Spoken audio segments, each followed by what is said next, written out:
तवे शिवां गिरित्रतां कुरु माहिंसी पुरुषं जगत्। ॐ यदङ्गदाशुषे त्वमग्ने भद्रं करिष्यसि तवेतत्सत्यमङ्गिरः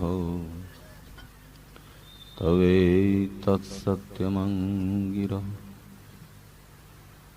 ॐ इमां इन्द्रसुस्तुतिं जुषस्व प्रसुमामिव उत प्रवर्धयामतिम्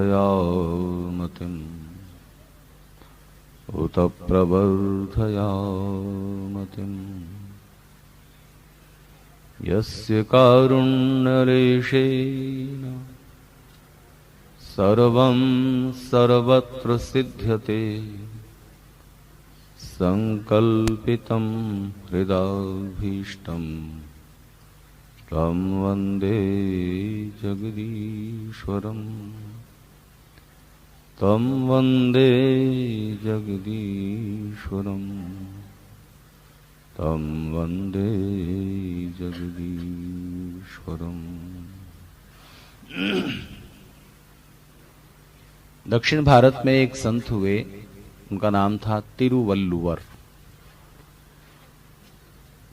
नाम उनका ऐसा जरूर है कि टेढ़ा मेढ़ा और बड़ा जटिल कठिन लगता है, तिरुवल्लुवर, लेकिन वैसे वो बड़े सरल स्वभाव के व्यक्ति थे, बड़े शांत, और उनके बारे में मशहूर था कि उन्हें कभी गुस्सा नहीं आता।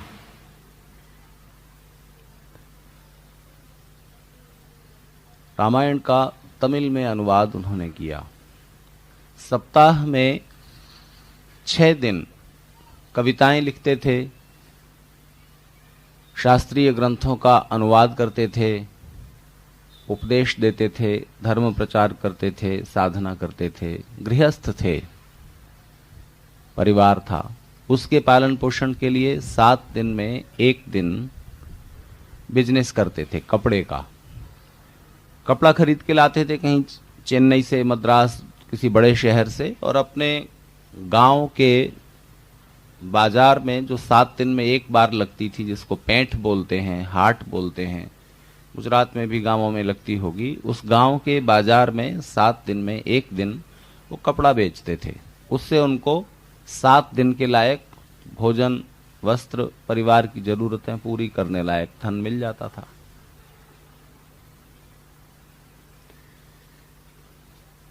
एक दिन बाजार लगा हुआ था।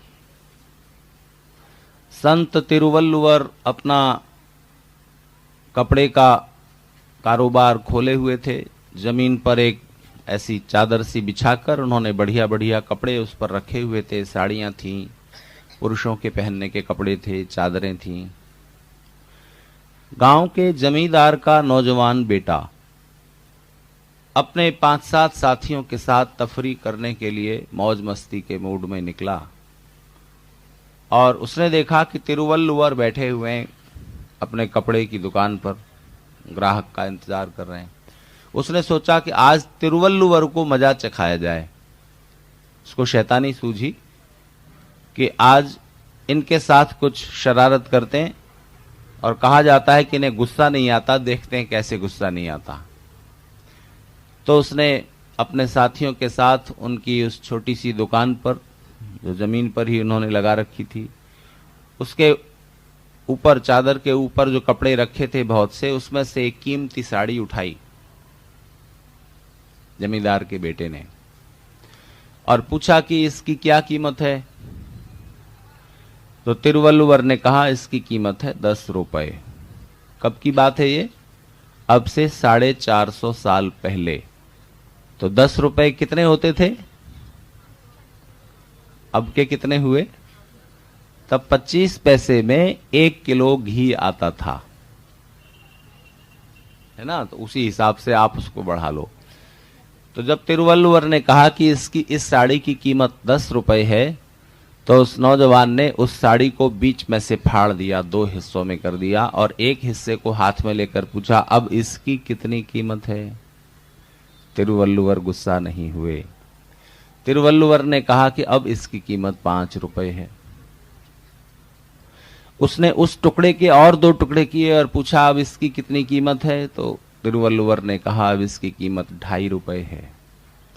उसने और छोटा पीस किया, अब कितनी कीमत है, अब कितनी कीमत है, वो टुकड़े करता गया और तिरुवल्लुवर कीमत घटाते गए। उसने साड़ी को चिंदी छोटे छोटे पीस में अलग अलग कर दिया और आखिर में जब कीमत 1 पैसा रह गई,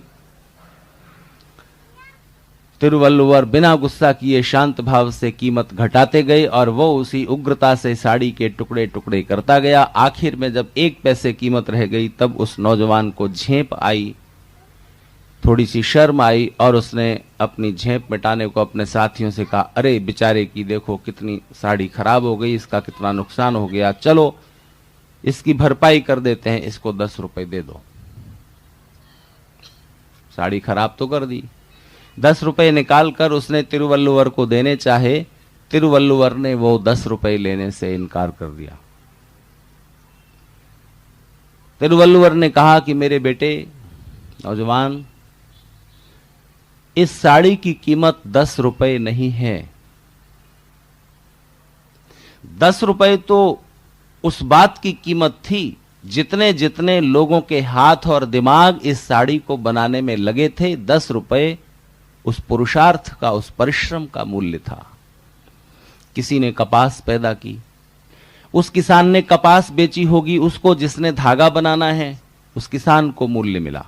फिर धागा बना, धागे से किसी ने इसको कपड़े के रूप में बनाया, फिर इसने इसके चारों तरफ गोटा किनारी सजाई, किसी ने इस पर प्रिंट किया, फिर कोई होलसेलर बड़ा व्यापारी लेकर के बड़े शहर में आया, मैं वहां से खरीद करके लाया। इतने सारे लोगों के परिश्रम का मूल्य था, सम्मिलित मूल्य 10 रुपए। लेकिन इस साड़ी का असली मूल्य तो तब पूरा होता जब इस साड़ी से किसी का तन ढकता, किसी का शरीर ढकता, किसी की सुंदरता बढ़ती, तब इस साड़ी का पूरा मूल्य वसूल होता। वो मूल्य तो अब तुमने रहने नहीं दिया, इसके टुकड़े टुकड़े कर दिए, अब ये किसी काम की नहीं रही। अगर तुम 10 रुपए दे भी देते हो तो भी साड़ी तो खत्म हुई ना, उस साड़ी का उपयोग अब नहीं हो सकता, इसलिए तुमने उस उपयोग को समाप्त कर दिया। अब ये उपयोग की नहीं रही है, जो इसका वास्तविक मूल्य था, उपयोग, किसी का शरीर ढकना, किसी की सुंदरता बढ़ना, ये उसका उपयोग था। वो उपयोग अब समाप्त हो गया है। 10 रुपए देकर अब तुम क्या दिखा रहे हो? और नौजवान तिरुवल्लुवर बोले, साड़ी तो एक छोटी बात है, फिर से कपास उगेगी, फिर से धागे बनेंगे, फिर से साड़ी बनेगी। ये साड़ी नहीं हो पाई तो दूसरी और 1000 साड़ियां हैं, पर सवाल इस बात का है कि तुम अपने जीवन का क्या कर रहे हो? ये जीवन तो बहुमूल्य है, अमूल्य है। किसने दिया है? किस चीज के बदले में दिया है? और इस जीवन का तुम क्या कर रहे हो? इसका भी दिन दिन प्रतिदिन तुम यूं ही खोते हो, ऐसे ही बर्बाद जा रहा है ये। जिस तरह ये साड़ी, ये टुकड़े अब वापस साड़ी में नहीं बदल सकते, इसी तरह से बीता हुआ जीवन भी दोबारा उस रूप में नहीं आता। बर्ट्रैंड रसेल ने एक बड़ी विचार करने योग्य समझदारी की बात कही है। बर्ट्रैंड रसेल लिखते हैं कि दुनिया में विचारधाराएं, दार्शनिकताएं, जीवन और जगत को सोचने समझने के ढंग मुख्य रूप से 2 वर्गों में बटे हुए हैं। अगर आप चाहें तो उसे ईस्टर्न वेस्टर्न कह सकते हैं, पूर्वी दर्शन और पाश्चात्य दर्शन कह सकते हैं, पश्चिमी विचारधारा और पूर्वी यानी मुख्य रूप से भारतीय विचारधारा कह सकते हैं। बर्ट्रैंड रसेल कहता है कि पूर्व के लोग, मुख्य रूप से भारत के लोग, समय को किस रूप में देखते हैं? उनके लिए समय एक गोल घेरे के रूप में है, और पश्चिम के लोग समय को एक सीधी लाइन के रूप में जाते देखते हैं। उनकी विचारधारा में समय क्या है? समय एक वो है जो अनादि अनंत प्रवाह के रूप में है। समय कब से है? अनादिकाल से। कब तक रहेगा? हमेशा रहेगा। ऐसा कोई टाइम है जब टाइम नहीं होगा? ऐसा कोई टाइम था जब टाइम नहीं था? ऐसा तो नहीं था ना। तो समय के टुकड़े नहीं किए जा सकते, समय को आप विभक्त नहीं कर सकते, विभागों में नहीं बांट सकते। समय तो समय है, अनंत और अनादि रूप में। पर हमारे कॉन्सेप्ट में भी समय होता है। समय को हम टुकड़ों में नहीं बांट सकते, पर हम अपने कॉन्सेप्ट में, अपने विचार में, अपने चिंतन में, अपनी समझ में समय को बांटते हैं। इस समय कितने बजे हैं? जो कुछ भी बजा हो 5 बजे हैं, पर समय में बजे हैं ये 5। अच्छा, आपके यहां शाम के 5 बजे हैं। अमेरिका में इस समय क्या बजा है? अमेरिका में सुबह के 6:30 बज रहे हैं। इसका मतलब ये वो समय है जो आपने अपने व्यवहार के लिए समय को बांटा है। सूर्य के उदय अस्त होने के साथ, पृथ्वी की गति के साथ, और भी सूक्ष्म उसमें जाएं तो परमाणु के स्पंदन के साथ। लंदन में जो परमाणु घड़ी है वो टाइम को सबसे सूक्ष्म और सबसे सही तरीके से बताती है। उसका जो क्षण का समय का सबसे छोटा पार्ट है वो है जब एक एटम के अंदर एक स्पंदन होता है, एक वो फुदकन होती है, उसको वो समय का सबसे छोटा हिस्सा मानते हैं। तो चलें आगे।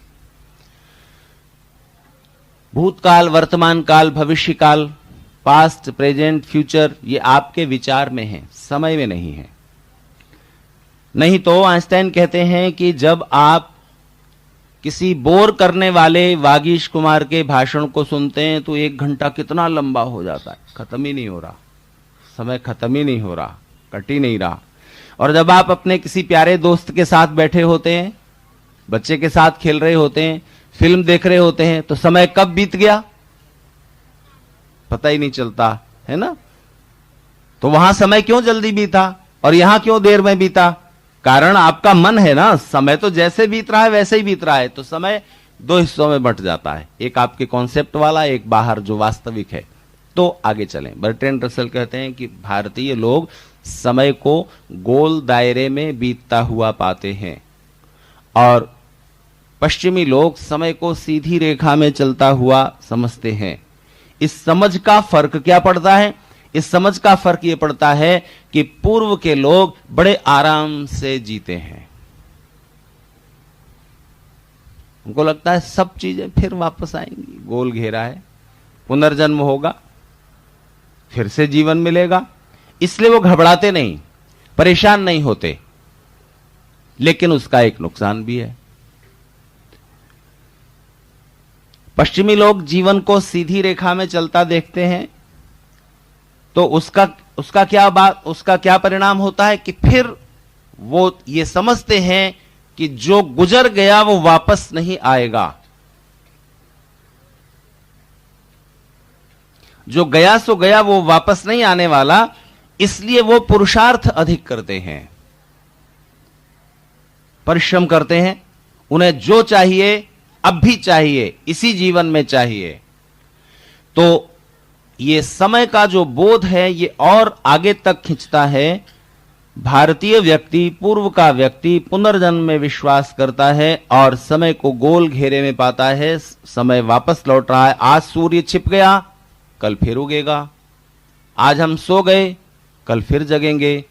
ये चीज नष्ट हो गई, फिर बनेगी। फूल खिला है, मुरझाएगा, झरेगा, मिट्टी में मिलेगा, फिर बीज उगेंगे, फिर फूल खिलेंगे। इस तरह से चीजें एक साइकिल में चल रही हैं, गोल दायरे में। ये जीवन भी खत्म हुआ, फिर दूसरा, फिर तीसरा, और ये अनंत है। इसका दुष्परिणाम क्या होता है? इसका दुष्परिणाम यह होता है कि भारतीय व्यक्ति चीजों को पोस्टपोन करता रहता है। फिर कर लेंगे, आगे कर लेंगे। और वो जो समय को सीधी रेखा में चलता देखते हैं, जिनके लिए जो गया वापस नहीं आना, क्योंकि गोल घेरा तो वापस हो रहा है, यूं सीधी रेखा में जा रहा है, वापस नहीं आ रहा, वो तो गया आगे, है ना। पीछे जो छूट गया वो छूट गया। तो वो बहुत तनाव में रहता है, बड़ी जल्दी में रहता है। वो चाहता है कि सब कुछ एंजॉय कर लूं, सब कुछ उपभोग कर लूं, जीवन में जो कुछ पाया जा सकता है वो सब अभी खा लूं, अभी पी लूं, अभी पहन लूं, अभी कर लूं, अभी इकट्ठा कर लूं, अभी अभी अभी। उसको जो कुछ चाहिए अभी चाहिए, तुरंत चाहिए, और इसीलिए वो बड़ी जल्दबाजी में है और इसीलिए फिर बड़े टेंशन में है, बड़े तनाव में है। दोनों में से कौन सी जीवन दृष्टि अच्छी है? भारतीय होने की वजह से मत कहना, सोच समझ कर कहिए। देखिए वास्तविकता क्या है? वास्तविकता यह है कि चीजें तो वापस लौट रही हैं, ये हम खुली आंखों से देखते हैं। साफ उदाहरण है, फूल खिला, मुरझाया, मिट्टी बना, फिर से फूल में बदल गई मिट्टी, फिर से गेहूं जौ चना हो गई मिट्टी। आखिर मिट्टी में ही तो बीज मिलता है, और मिट्टी, सूरज की रोशनी, हवा, पानी, यही सब तो मिलकर के वृक्ष का तना बन जाते हैं, और फल फूल, वनस्पतियां, बीज और सब दाने वो बन जाते हैं ना। तो बिगड़ रहे हैं, फिर बन रहा है, बिगड़ रहा है, फिर बन रहा है। तो रिसाइकलिंग सब चीजों में चल रही है। तो चीजें गोल घेरे में हैं। पानी भाप बन करके उड़ा, बादल बना, फिर बरसा, फिर भाप बन के उड़ा, फिर बादल बना, फिर बरसा। ये साइकिल न हो, पानी उड़ा और उड़ के चला ही गया कहीं, फिर वापस पृथ्वी पर ना आए, तो एक दिन आएगा कि पानी खत्म, ऐसा होगा ना। तो जीवन भी समाप्त। तो शरीर बिगड़ता है, शरीर बिगड़ता है, फिर बनता है। चिता में शरीर को जलाकर भस्म कर देते हैं, शरीर खत्म नहीं होता। साइंस के हिसाब से ही कोई भी चीज जो एग्जिस्ट करती है, जो है, वो पूरी तरह से नॉन एग्जिस्टेंस में नहीं जाती, उसे खत्म नहीं किया जा सकता, केवल शेप बदलती है। इस कपड़े को फाड़ दो, फाड़ दो, फाड़ दो, तोड़ते चले चलो, छोटे छोटे छोटे से छोटे पीस में बांट दो, तो भी कपड़ा खत्म नहीं हुआ, केवल छोटे छोटे पीस में बंट गया, शक्ल बदल गई, पदार्थ नष्ट नहीं होता। तो शरीर को चिता में जलाकर भस्म कर दिया, शरीर नष्ट नहीं हुआ। जिन तत्वों के मिलने से शरीर बना था, उन तत्वों में अलग अलग बिखर गया है। कहां गए वो तत्व? एटमॉस्फेयर में मौजूद हैं। तब भारतीय दार्शनिक पूछता है कि शरीर भी जब नष्ट नहीं हुआ, शरीर के तत्व अपनी मूल दशा में चले गए, तो शरीर के अंदर जो चेतना काम कर रही थी, जो अपने अस्तित्व को महसूस करती थी कि ये मैं हूं, ये मेरी पत्नी, ये मेरे पति, ये मेरे भाई, ये मेरे बच्चे, ये मेरा परिवार, ये मेरा मकान, वो भी कैसे नष्ट हो सकती है? अपने को महसूस करने वाली सत्ता। दुनिया में दो तरह की सत्ताएं साफ दिखती हैं, एक वो जो अपने को महसूस नहीं करती, दूसरी वो जो अपने होने को महसूस करती हैं। इस माइक को पता नहीं कि क्या कर रहा है, इस पंडाल को, शामियाने को नहीं पता कि ये ऊपर तना हुआ है, जिस दरी पे आप बैठे हुए उसको नहीं पता कि ये 50 किलो 60 किलो का श्रीमान मेरे ऊपर क्यों लदा हुआ है, इसको कुछ नहीं पता। आपको तो पता है ना, आपको अपने होने का एहसास है। फिर आपके लिए कौन सी चीज आपको सुख देती है, कौन सी चीज आपको दुख देती है, यह भी एहसास आपको है। तो ये दो तरह की सत्ताएं हैं। ध्यान दीजिए, जिन सत्ताओं को अपने होने का एहसास नहीं है, वो उनके लिए बनाई गई हैं जिनको अपने होने का एहसास है, जो अपने होने का ज्ञान रखती हैं। ज्ञान रहित चीजें उनके लिए हैं जो ज्ञानवान हैं। बनाई किसने? जो परम ज्ञानवान है, सर्वज्ञ। क्योंकि साफ दिखता है कि फूल आपने नहीं बनाया, फल आपने नहीं बनाए, अन्न आपने नहीं बनाया। जो भी रॉ मटेरियल है, आप भगवान का उधार लेते हो और उसको जोड़ तोड़ करके कुछ अपना नया भी बना लेते हो, पर मूल रूप में जो वस्तुएं हैं वो किसी और की बनाई हुई हैं। वो सृजन हमारा तुम्हारा नहीं है। तो किसी ने तो किया है। जो चीजें बनी हुई हैं, रचित हैं, उनका रचनाकार है। तो तीन चीजें स्पष्ट होती हैं। इसको त्रैतवाद कहा जाता है भारतीय दर्शन में। तीन चीजों के मूल रूप में विश्वास रखना, आत्मा, परमात्मा और ये प्रकृति के मूल पदार्थ। तो ध्यान दीजिए, चीजें वापस लौटती हैं, आत्मा भी नष्ट नहीं होता, फिर दूसरा शरीर धारण करता है। वास्तविकता तो यह है, पर इस वास्तविकता को आप अनर्थ में बदल देते हो। इसका अर्थ यह नहीं होता कि आप ये समझो कि जीवन तो फिर लौटना है, इसलिए इस जीवन को यूं ही खो दिया जाए, ये तो फिर मिल जाएगा।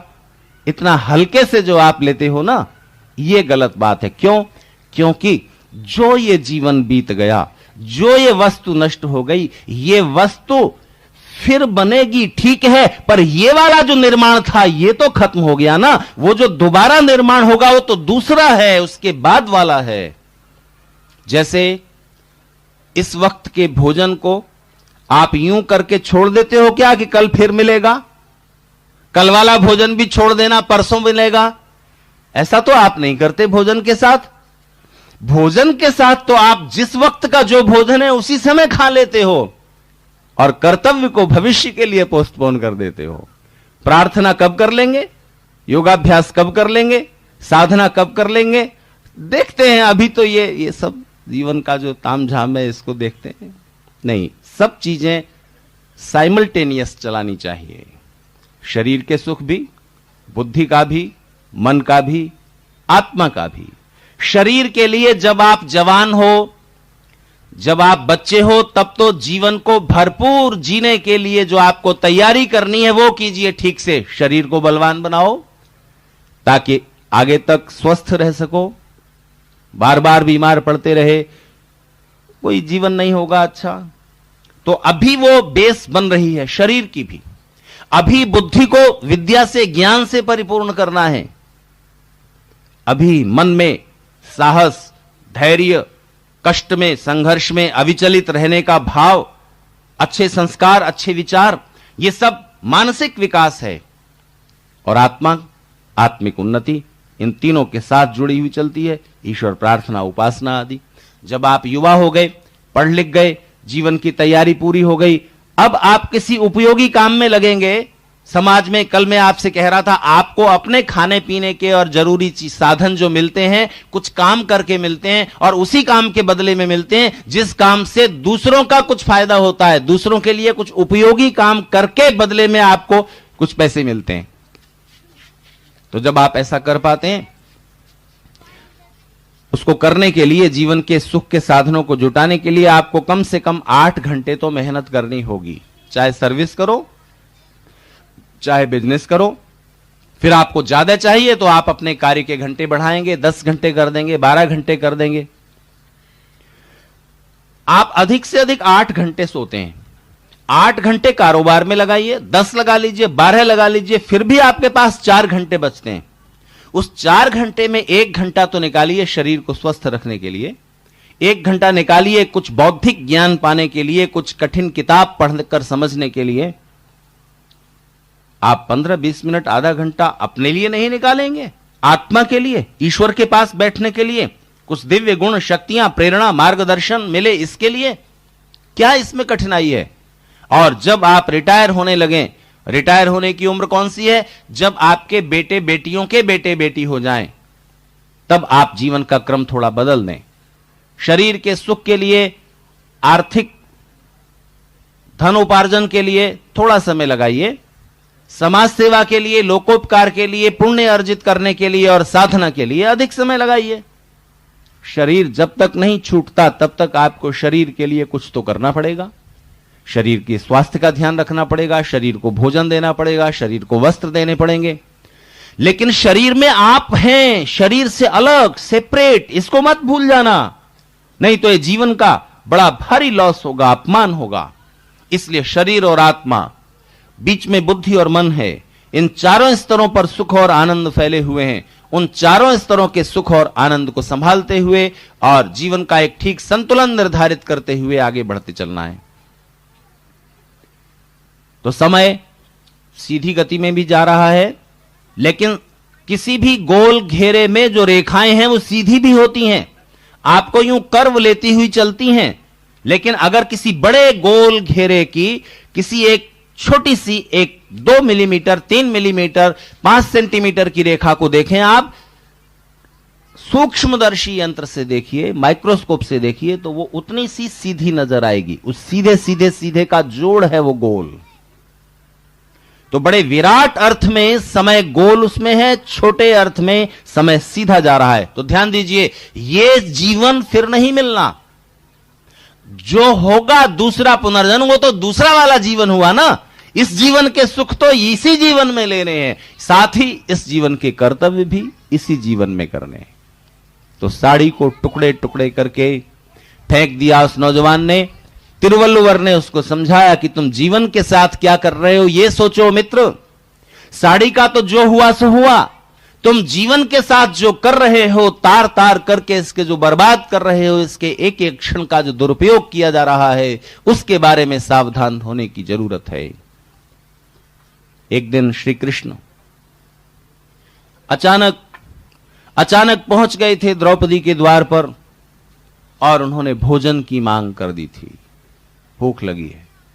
संयोग, सारे लोग भोजन करके जा चुके थे। द्रौपदी अपना किचन चूल्हा सब समेट चुकी थी।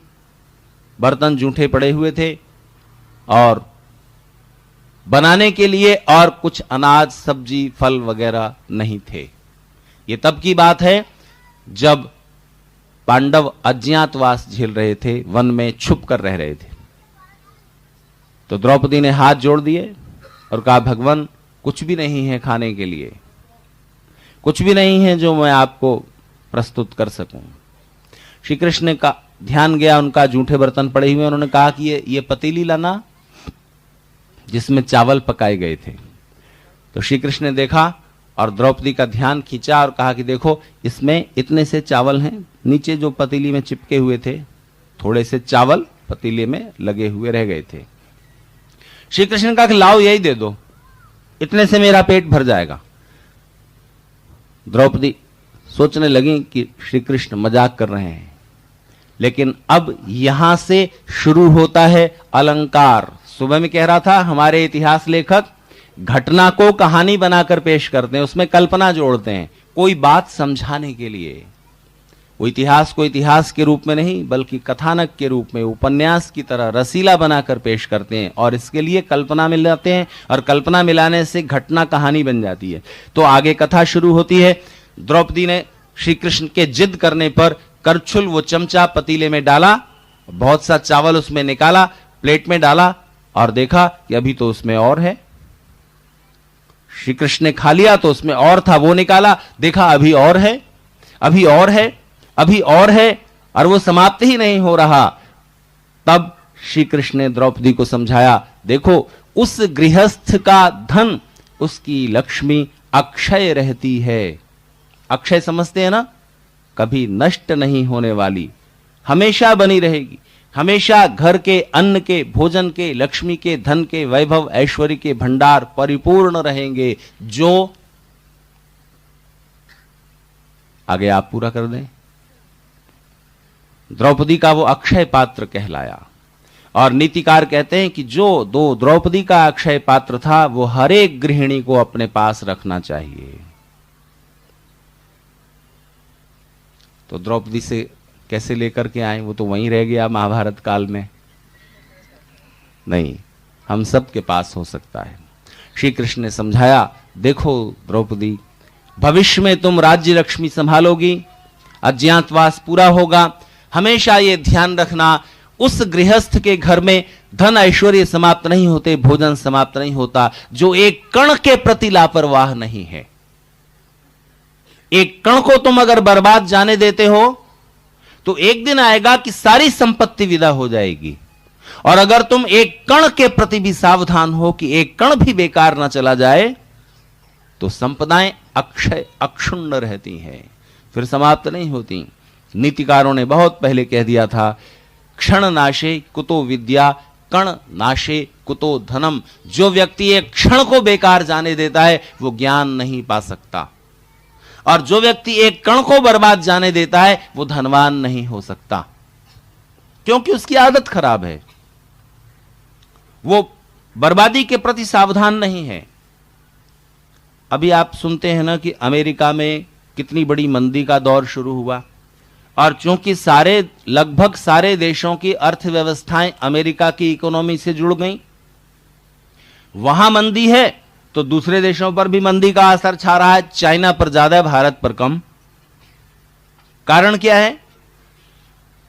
अमेरिका में जो मंदी आई है, विश्व के अर्थशास्त्री इससे चिंतित हैं। यूं तो अर्थशास्त्री ये बताते रहते हैं कि मंदी का दौर आता है, ये भी एक साइकिल है, कभी तेजी आती है, कभी मंदी आती है। तो मंदी का ये दौर चल रहा है, सब परेशान हैं, सारी चीजों के भाव गिर गए। अभी अभी डायमंड मार्केट के लिए सरकार ने पैकेज दिया है उसको बचाने के लिए, क्योंकि उसमें सबसे ज्यादा मंदी का असर पड़ा है। शेयर का बाजार गिर गया और प्रॉपर्टी के बाजार को काफी नुकसान पहुंचा है।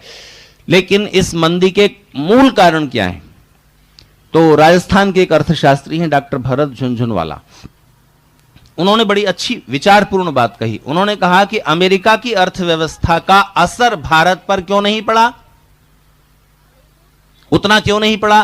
कुछ 2-4 ट्रेड को छोड़ के, प्रॉपर्टी, डायमंड और प्रॉपर्टी, विदेशी इन्वेस्टमेंट के कारण उसका यह है कि भारतीय अर्थव्यवस्था कुछ दूसरे प्राचीन सिद्धांतों को आधार बनाकर चल रही है। अभी तक भारतीय राजनेता कोशिश बहुत करते रहे कि भारतीय अर्थव्यवस्था को पूरी तरह अमेरिका की गोद में रख दिया जाए, लेकिन उसमें समय लगता। धीरे धीरे बहुत कुछ कर तो दिया उन्होंने, लेकिन बहुत कुछ नहीं कर सके। बैंकों का प्राइवेटाइजेशन नहीं कर सके, विरोध हुआ बहुत। साथी दलों की ओर से विरोध हुआ, बैंक कर्मचारियों की ओर से विरोध हुआ, जनता में भी इसके लिए उत्साह नहीं था कि सारे बैंक प्राइवेट कर दिए जाएं। बीमा कंपनियों का पूरा प्राइवेटाइजेशन करना चाहती थी गवर्नमेंट, नहीं हो सका। इस तरह ये ऊपर ऊपर की बातें हैं, लेकिन सूक्ष्म चिंतन की बात डॉक्टर भरत झुनझुनवाला ने कही। विदेशी अर्थव्यवस्था और भारतीय अर्थव्यवस्था में एक मूलभूत अंतर है। अमेरिकन अर्थशास्त्री सोचते हैं कि व्यापार को गति देने के लिए, इंडस्ट्रियलाइजेशन को, इंडस्ट्री को गति देने के लिए कारखाने चलते रहें। इसके लिए जरूरी है कि सामान बिकता रहे। ध्यान दीजिए, क्या जरूरी है?